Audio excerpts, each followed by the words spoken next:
Ibirori vy'imyaka 63 irangiye Burundi buronse intayo kwikukira vyabereye ku rwego rw'igihugu ku kibuga c'umupira w'amaguru Intwari mu gisagara ca Bujumbura. Vyatangujwe ni defile ndende y'abasirikare n'abapolisi.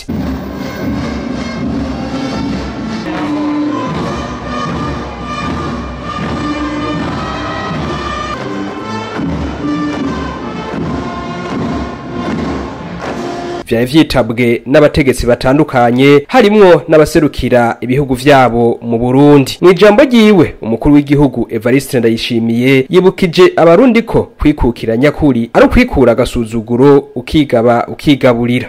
Rero uno munsi twumve ko kwikukira no kwikura ko agasuzuguro. Kugira wikure ko rero agasuzuguro nuko uba wigaba ukigaburira. Nta muntu avumba bahicubahira.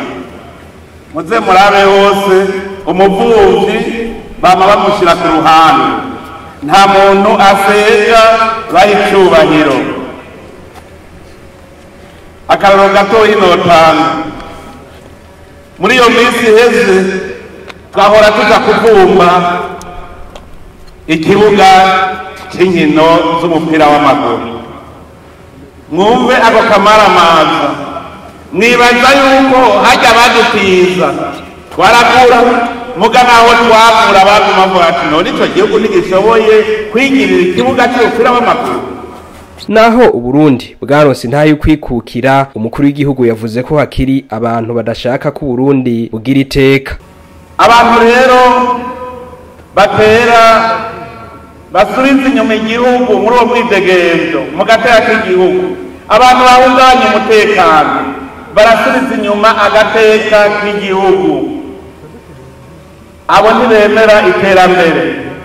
Indongozi irenganya ikarya igiturire igasesagura itunga ry'igihugu iba yanga iterambere ishaka igihugu kigira agateka. Umudandaza acisha mu binwabi ibicuruzwa vyiwe atembera gutanga amakori n'amatagisi, uwo nawe nyene ntashaka igihugu kigira agateka kuko ntashaka gitera imbere. Ikinebwe cyangwa kwibigara kigashaka gufungura ivyo kitarondeye, uwo nawe nyene ntashaka iterambere no kuvuga yuko adashaka agateka k'igihugu ciwe. Ariko ngo hari abakora bigashimwa. Muri abo harimwo abasirikare 4 ari nabo baronse ubushimwe. Uwa mbere yaronse imiliyoni 5, babiri imiliyoni 4, umwe uwa kane nawe ari we Caporal Chef Ninganza Richard imiliyoni 3. Nagira ndabahamagare kuko ni 4 gusa.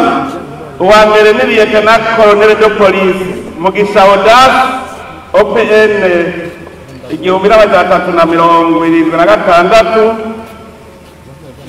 Uwugira kabiri ni Kapitene Habarugira Aimable.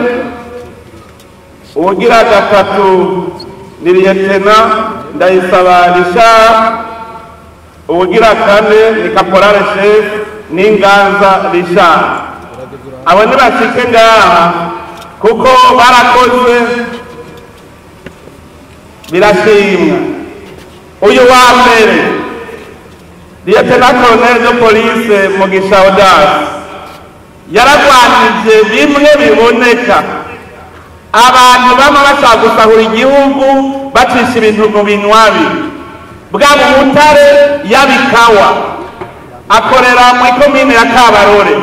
Iyo komine irimwo abantu bari monogoje gushikaho bamubona nk'umwasi wabo. Rero iyo ubonye umwasi yidodomvye ucumenya yuko hariho umukozi. Uyu rero nawe turamuteza kuko murumva ko yakoze ibikora inka, aragaruza bitari bike, arabuza ikawa gushoka ice mu binwabi, arabuza umutare gushoka buciye mu binwabi. Nico bituma rero tuza kumuha agaciro kabute k'imiliyoni 5. Umukuru w'igihugu yagarutse ku ndongozi aho abasaba gukora. Yababwiye ko utazoja mu bikorwa yoba arakinjura, ngo ntikizobuza ko uzoja mu mabanga uwo munsi maze bukeye agacumura ngo azoca asezererwa muri ayo mabanga.